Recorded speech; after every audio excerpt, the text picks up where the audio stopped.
두 번째 시간 이렇게 만나게 돼서 감사합니다. 오늘 이 시간은 그 예루살렘에서 평양까지라고 하는 이 전체 이 계획에 관계된 이 부흥의 역사, 평양 대붕운동까지의 이 부흥의 역사를 한번 이 시간에 여러분들하고 좀 개관을 하는 시간을 좀 갖도록 하겠습니다. 기독교 역사는 한마디로 부흥의 역사라고 할 수 있습니다. 그래서 이 성령의 역사는 시대와 공간을 초월해서 이 땅의 교회와 그리스도인들을 이끌어 오셨는데, 이 부흥의 이 놀라운 역사가 특별히 잘 그 정리된 것들에서 우리가 찾을 수 있는 것 중에 하나는 프랭클리 비어즐리라고 하는 사람이 한 얘기인데요. 미국의 부흥운동사 A History of American Revivals라고 하는 이 책인데 너무너무 잘된 책이에요.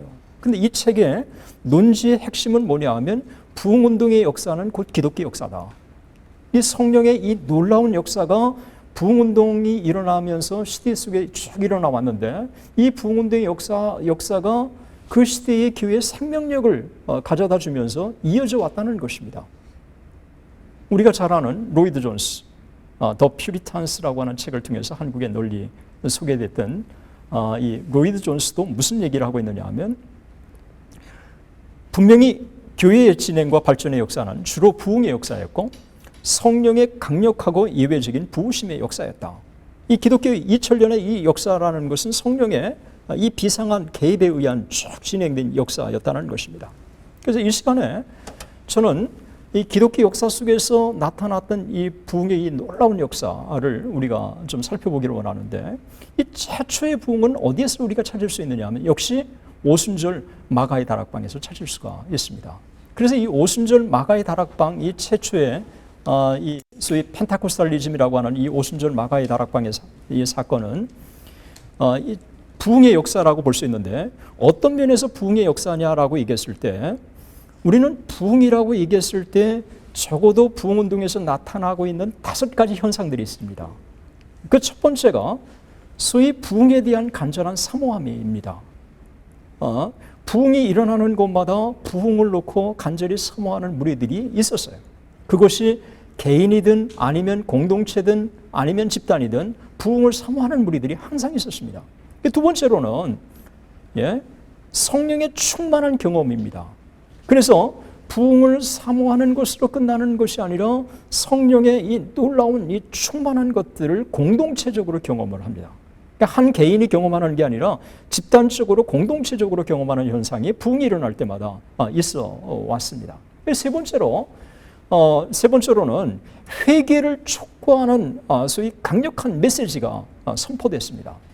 그래서 정말 이 하나님의 말씀을 그대로 여과 없이 이 원색적인 만큼 이 청중들을 향해서 선포되는 그런 메신저들이 있었고 메시지가 있었어요.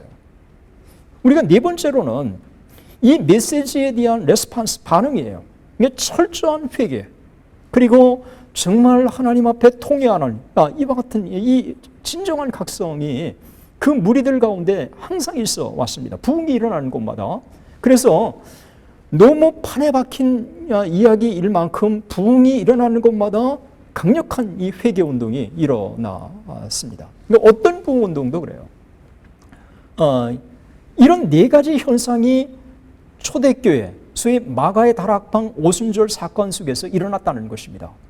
120문도가 정말 주님의 약속대로 사모하면서 하나님 앞에 무릎을 꿇고 기도하지 않았습니까? 그 약속의 말씀을 임하기를 기도해 왔고, 그리고 사도행전 2장에 보면 그곳에 참석한 많은 사람들이 성령의 충만한 경험을 했다고 그렇게 기록을 하고 있습니다. 그리고 이 베드로가 강력한 메시지를, 회개를 촉구하는 메시지를 전해줬어요. 그리고 그 메시지를 들은 많은 무리들이 어찌할 거라고 하는 이 통회하는 이 메시지에 대한 이 반응이 그들 가운데 일어났습니다. 그러면서 자연스럽게 소위 2가지 현상들이 더 등장하는데, 그 2가지 현상이 뭐냐 하면 놀라운 교회 성장입니다. 그래서 이 120문도가 소위 성령 충만을 받으면서 그 다음에 주님께로 돌아온 사람들이 얼마냐? 3,000명이나 주님께로 돌아오는 역사가 나타났어요. 25배의 성장이 일어난 것입니다. 사도행전 2장을 보시면 아시지만 그 타임이라고 하는 것은 몇 년 걸리는 게 아니에요. 소위 부흥을 경험하고 나서 이어서 나타나는 이 놀라운 교회 성장이었어요. 그리고 또 하나 나타난 이 현상은 놀라운 복음의 이 전파라고 할 수 있습니다. 은혜를 받은 사람들이 그것으로 끝나는 게 아니라 소위 예루살렘과 온 유대와 그냥 땅 끝까지 이르러 이 확산되는 놀라운 역사가 나왔어요. 오늘날 표현을 한다면 선교 운동이 일어난 거라고 볼 수가 있는 것입니다. 이것으로만 끝났다고 한다면 초대교회 부흥은 실패한 부흥이었다고 저는 확신해요. 그런데 이 부흥을 경험한 사람들이 소위 자기의 재산을 나누어주고, 그리고 많은 사람들에게 이 구제를 해주고, 그리고 그 공동체가 칭찬을 받는 공동체로 바뀌게 된 것입니다. 다시 말하면 개인의 각성으로 끝나는 게 아니라 사회 각성으로 이어진 거예요. 엄청난 변혁의 역사가 나타나는 것입니다. 이런 면에서 이 사도행전 이 오순절의 이 사건은 최초의 부흥의 사건이라고 할 수가 있는 것이고, 이 최초의 부흥의 사건을 저는 어떤 역사 속에 나타난 부흥이든지 평가하는 기준으로 삼고 있습니다. 이 부흥운동의 이 성격에 충실했는지 아닌지를 점검해 보면 교회사 속에 나타난 그 부흥이 참된 부흥인지 아닌지를 평가할 수 있는, 또 판단할 수 있는 그런 하나의 그 방향이 설정된다고 볼 수가 있는 것입니다. 그래서 사도행전에 나타났던 이 오순절의 사건은 요엘 선지자의 약속의 성취였고, 구약과 신약을 이어지고 신약과 교회사를 잇는 하나의 브릿지 역할을 하고, 그리고 이 오순절 성령 강림 사건이 단회적인 사건이냐, 그리고 반복될 수 있는 사건이냐라고 하는 것들 논란이 있지만, 분명히 이 오순절의 사건을 통해서 초대교회가 엄청난 변화를 경험했고, 그리고 이 소위 이로 말미암아 신약의 교회가 태동됐다고 하는 사실에는 다 동의를 하고 있는 것입니다.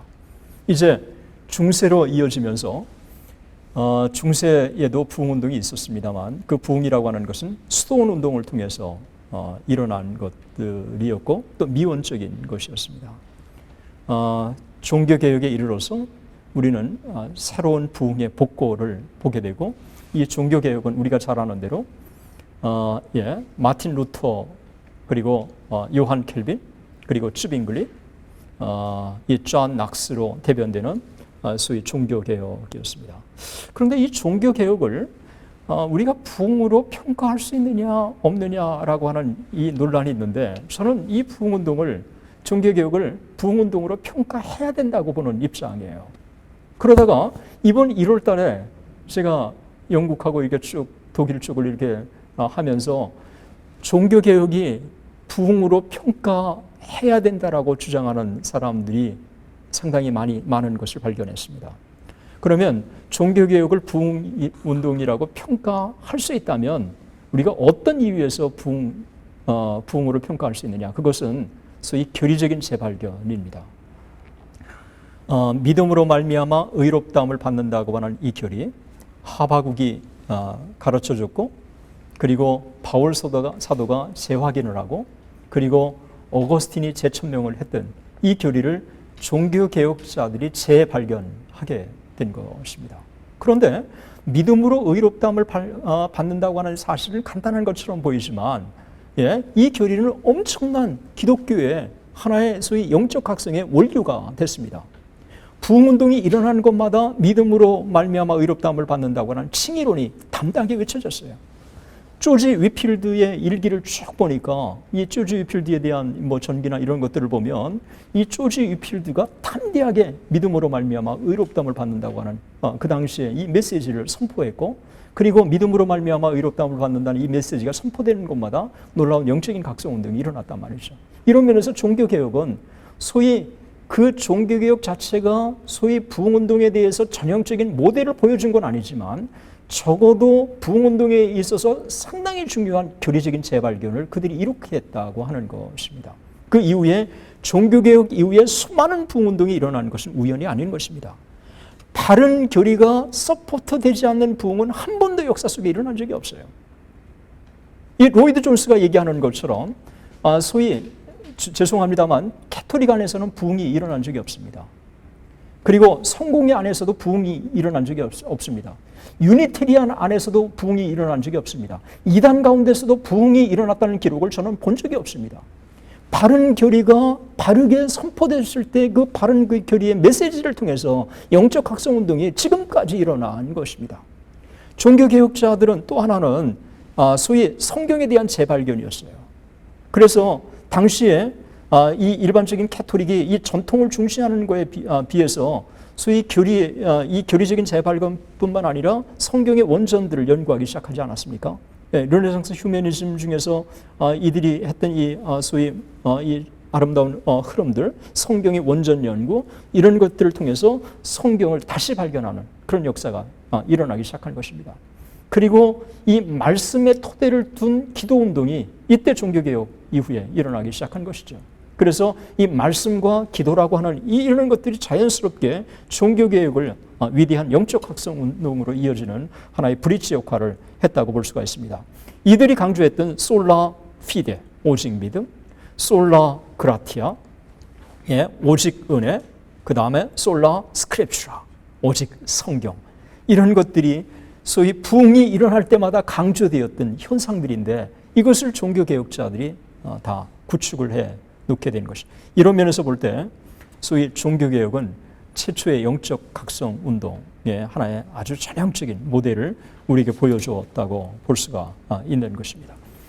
이제 이 종교개혁의 이 움직임들이 이제 강하게 일어난 이후에 그 이후에 나타났던 영적인 각성 운동은 어디에 등장하냐 하면 청교도들과 경건주의 운동에서 찾을 수가 있습니다. 이 청교도들은 영적 각성운동의 중요한 모델이 됐는데 영적 각성운동의 중요한 모델이 됐던 것은 이들이 외쳤던 소위 메시지의 핵심 모토에서 찾을 수 있어요. 이들은 인간의 전적인 타락을 그대로 믿었습니다. 그래서 소위 아담의 원죄를 받은 우리 인간들은 다 전적으로 부패했다. 이런 사실들을 메시지를 통해서 원색적으로 강조했어요. 또 하나는 인간의 구원은 성경에 계시된 그리스도를 통하지 않고는 우리에게 이루어질 수가 없다. 그래서 소위 예수 그리스도를 통한 이 구속의 사역, 이런 것들이 그들이 항상 강조했던 것입니다. 세 번째로 저는 철저한 회개를 통한 죄사함, 이것이 청교도들에게 찾을 수 있는 공동적인 현상이었습니다. 청교도들의 작품이나 청교도들의 이 글들이나 또 이 청교도들이 남긴 여러 가지 자료들을 보면 이들이 철저하게 회개를 촉구하는 것입니다. 그 대표적인 게 회심받지 못한 자에 대한 초청이라고 하는 이 책에서 리처드 백스터가 이렇게 얘기합니다. 악인은 반드시 회개해야 된다. 그렇지 않으면 죽는다는 것은 불변하는 하나님의 법이다. 소위 청교도들이 이 불신자들을 향해서 회개를 촉구하게 되고 또 진정으로 회개가 없다면 지옥으로 갈 수밖에 없다는 사실들을 이 청교도들이 원색적으로 외친 것입니다. 그런데 이상하게 부흥이 일어나는 곳마다 이 성경의 이 바른 메시지를 통해서 회개를 촉구하는 메시지가 있었어요.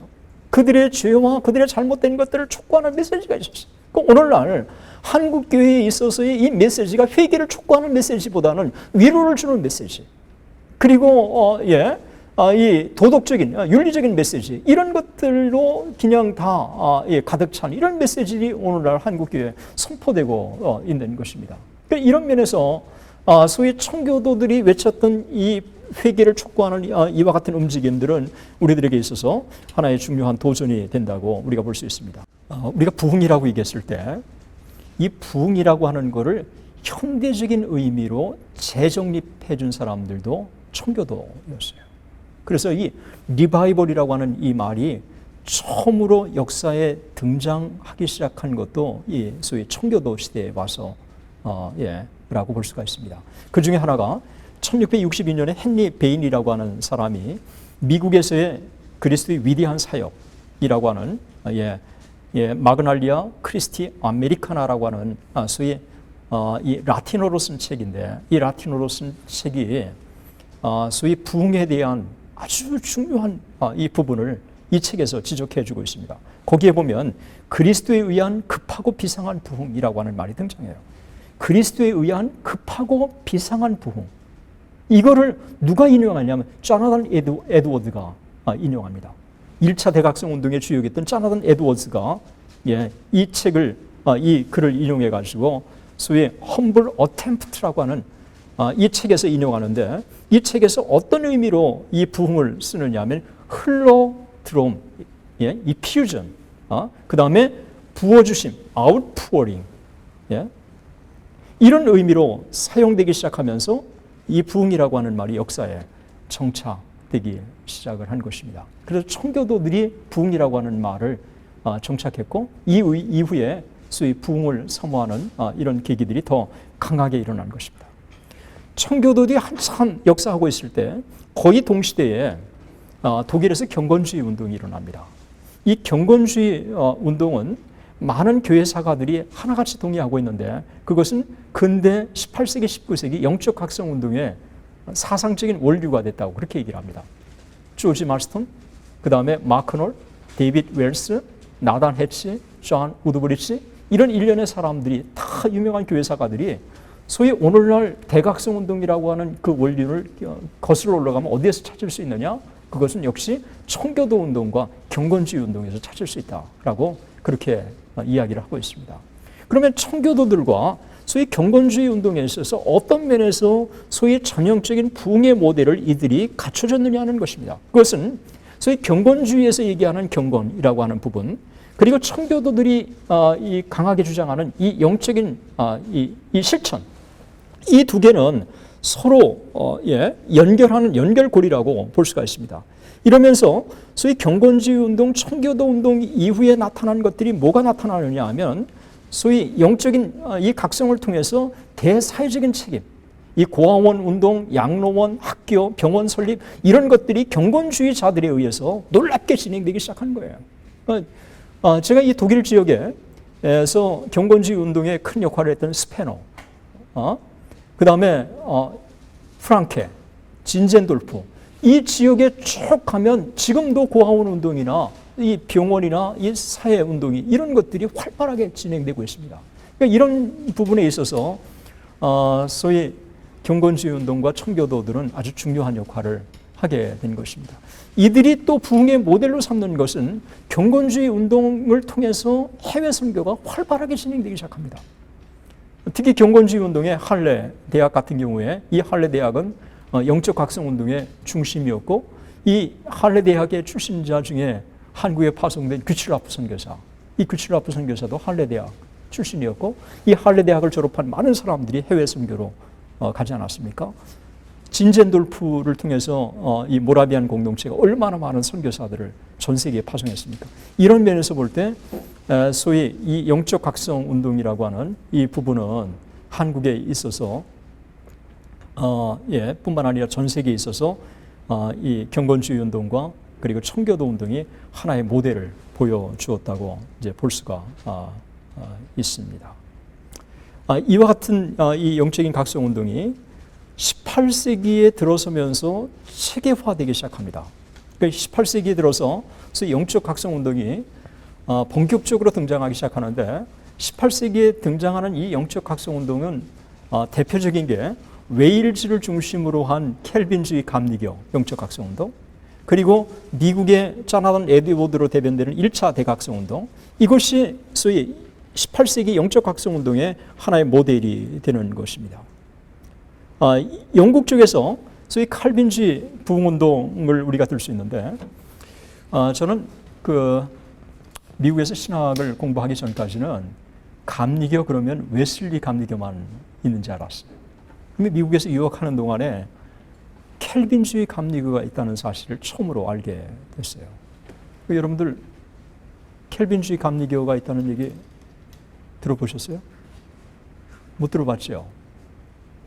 제가 너무너무 궁금해가지고 그 이후에 켈빈주의 감리교에 대한 이 관심이 많았던 차에 이번에 웨일즈 가서 켈빈주의 감리교 그 뿌리들을 쭉 추적해 갔습니다. 켈빈주의 감리교 운동에 있어서 18세기 대표적인 사람이 하월 해리스, 그리고 다니엘 로렌스, 그리고 윌리엄스, 그 사람들이 목회했던 그 현장들을 쭉 추적해 갔는데, 그 감리교가 웨슬리를 중심으로 한 웨슬리안 감리교, 그리고 웨일즈를 중심으로 한 칼빈주의 감리교, 이 두 개의 흐름이 딱 있습니다. 그래서 이 두 개의 흐름 중에서 더 강력한 영적인 각성운동을 주도한 게 어디냐면 켈빈주의 감리교 운동이었습니다. 영국의 켈빈주의 감리교, 웨일즈를 중심으로 한 일련의 움직임들이 쭉 강하게 그쪽에 일어나게 되었습니다. 미국에는 조나단 에드워드를 중심으로 한 1차 대각성운동, 이 조나단 에드워즈의 1차 대각성운동은 지금까지 일어났던 가장 강력한 영적인 각성 운동이었어요. 이게 조나단 에드워즈가 이 영적 각성 운동에 있어서 어떤 면에서 그렇게 큰 기여를 했느냐 하면 부흥 운동에 있어서 주역일 뿐만 아니라 자기 교회를 통해서 일어났던 이 부흥 운동을 잘 정리했어요. 이 놀라운 것들을 정리해 가지고 놀라운 회심의 이야기라고 하는 책으로 출간을 했어요. 자기가 직접 부흥을 경험했고, 그리고 부흥을 정리했고, 그래서 이 부흥을 연구하는 많은 사람들마다 조나단 에드워즈의 놀라운 회심 이야기를 읽지 않는 사람이 없어요. 이 놀라운 회심 이야기에 보면 어떻게 부흥이 일어났을 때 어떤 현상들이 일어났는지, 그리고 부흥을 경험한 사람들이 어떤 변화가 있었는지, 그리고 부흥이 일어나기 전에 어떤 징조들이 있는지, 이 일련의 이 과정들을 잘 정리했어요. 제가 볼 때 조나단 에드워즈의 놀라운 회심 이야기는 부흥 운동에 있어서 하나의 클래식이라고 할 만큼 아주 훌륭한 책입니다. 1834년에서 36년, 그리고 1840년에서 42년, 노댐프턴이라고 하는 자기 교회를 중심으로 해서 뉴 잉글랜드에서 전형적으로 일어나게 된 것입니다. 이 소식을 누가 제일 먼저 들었느냐? 웨슬리가 딱 들었어요. 웨슬리가 조나단 에드워즈의 놀라운 회심의 이야기를 쫙 읽고 나서 뭐라고 얘기했냐면 참으로 기이한 일이로다. 참으로 기이한 일이로다. 그러면서 웨슬리의 마음속에 부흥을 사모하는 움직임들이 일기 시작하는 거예요. 이런 과정에 누구를 통해서 도전을 받냐면 조지 위필드를 통해서 도전을 딱 받습니다. 그래서 이 요한 웨슬리가 결국은 올더스게이트가에서 놀라운 회심을 경험을 하고 나서 하남 마운트에 가서 조지 위필드의 도전을 받고 노방에서 복음을 전하기 시작했죠. 이러면서 1790년까지 영국을 중심으로, 웨일즈를 중심으로, 미국을 중심으로 해서 부흥운동은 절정에 달하기 시작한 것입니다. 1740년부터 1790년까지 이 시제를 가장 놀라운 부흥운동의 시즌, 계절이라고 하는 이유가 바로 여기에 있는 것입니다. 조지 위필드, 그리고 그 세미얼 데이비스, 길버트 테넌트, 그 조나단 에드워즈, 이런 일련의 사람들이 1차 대각성운동, 그리고 영국의 부흥운동, 웨일즈 부흥운동, 이런 데 있어서 아주 중요한 그 흐름을 형성하는 또 주역으로 쓰임받았던 대표적인 인물이라고 그렇게 볼 수가 있습니다. 이제 18세기를 넘어서 19세기에 들어서면서 이 영적인 대각성 운동은 새로운 흐름으로 전개되기 시작합니다. 그러니까 17세기까지만 해도 이 부흥운동이라고 하는 이런 것들이 그 영국을 중심으로 하고 미국을 중심으로 이게 전개되기 시작해요. 19세기에도 이와 같은 부흥운동이 영국과 미국이 중심이 되지만 더 점점 더 저변 확대돼가는 일련의 흐름들이 형성되기 시작한 것입니다. 그러니까 19세기 들어서면서 이 영적인 각성운동이 처음으로 그 징조를 보여준 것은 1787년의 현상이에요. 이게 1787년에 햄튼 시드니 대학하고 워싱턴 앤드 리 대학이라고 하는 이 버지니아의 조그만 이 두 장로교 대학 안에 각성운동이 일어나기 시작합니다. 이 각성운동이 점점 더 대학을 중심으로 확산되기 시작하다가 1802년에 예일 대학에서 이 각성운동이 확산되기 시작했어요.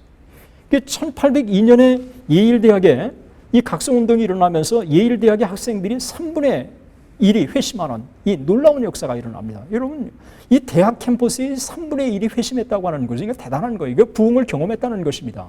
그러니까 오늘날도 영적인 각성운동에 있어서 한 사람이 회심하는 경우가 있지만 우리는 이것을 영적 각성운동이라고 얘기하지 않아요. 그러나 소위 집단적으로 이 성령의 이 강한 역사에 의해서 회심하는 이 현상들, 이런 것들이 일어날 때 우리는 부흥이라고 하는 말을 쓸 수 있다는 것입니다. 그러니까 예일대학에 부흥을 경험하고 나니까 3분의 1이 회심하는 거예요. 그러니까 1907년에 평양대붕운동이 일어날 때 평양신학교를 중심으로 해서 평양신학교 거의 모든 학생들이 다 부흥을 경험하지 않았습니까? 1907년 2월 달에는 숭실대학교 학생들이 다 부흥을 경험하지 않았습니까? 그리고 장대인교에서 여자 사경회가 열렸을 때 여자 사경회에 참석한 사람들이 다 은혜를 받지 않았습니까? 예? 이런 것들이 소위 부흥을 경험한 사람들이 또 인도하는 소학교 가운데 부흥이 일어나지 않았습니까? 또 여학교 가운데 부흥이 일어나지 않았습니까? 숭연학교 이런 학교에. 그래서 소위 집단적으로 부흥이 일어나는 이런 현상들이 있을 때 우리는 이것을 영적 각성운동 또 부흥이라고 우리가 표현을 하는 것입니다. 이런 면에서 1802년에 예일대학을 중심으로 해서 영적 각성운동이 일어나고 1800년에서 1830년까지 소위 2차 대각성운동이 일어나는데 2차 대각성운동이 절정에 이때 달하는데 이때 절정에 달할 때 얼마나 이 강력한 성령의 역사가 일어났는지 그때 기록에 이렇게 써 있습니다. 전에는 결코 그토록 많은 곳에서 성령이 한꺼번에 쏟아 부어진 적이 없었다.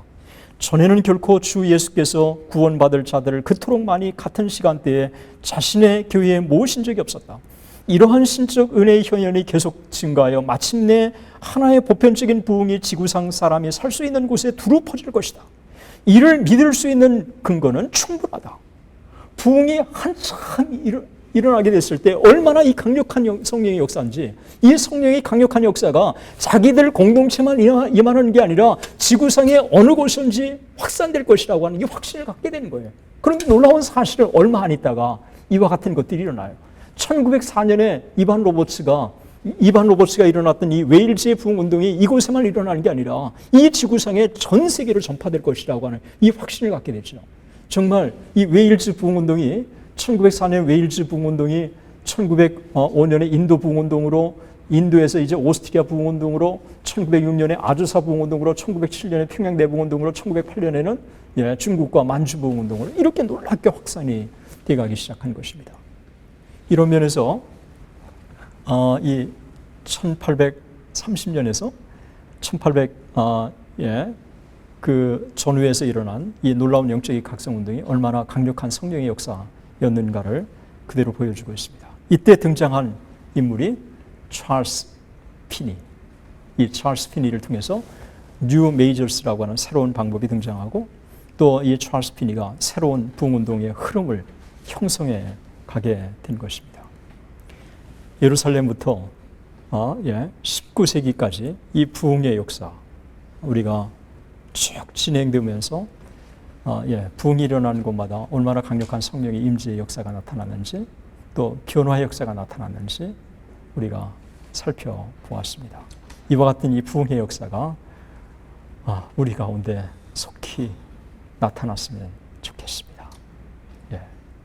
이 시간의 강의는 이것으로 마치도록 하겠습니다.